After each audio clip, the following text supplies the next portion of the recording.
როგორ ვებრძოლოთ კვებით ნარკომანიას? შენ დამოკიდებული ხარ ტკბილეულზე ან ცომეულზე? იცი ისი ბრალია ეს? გაინტერესებს?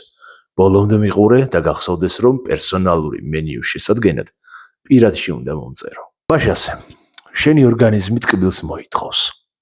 და ეს არ არის უბრალოდ ჩვევა. უფრო მეცაც გეტყვი. დააკვირდი, განსაკუთრებით მაშინ, თუ შენ ხარ მარხვაზე. ან ცდილობ ნაკლები ჭამო. ან დილას იწყებ მარტივი ნახშირწყლებით.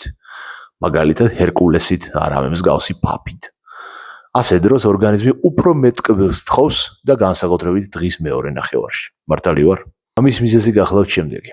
თუ შენი კვების რაციონი დაცლილია და ღარიბია პროტეინისგან, შენი ორგანიზმი ვერ ნაყრდება, თვლის რომ მშიერი დარჩა და ამ შიმშილისგან გამოწვეულ სტრესს ცდილობს ებრძოლოს მარტივი ნახშირწყლებით, ენერგიის მარაგის გაკეთებით და შესაბამისად ითხოვს ტკბილეულს.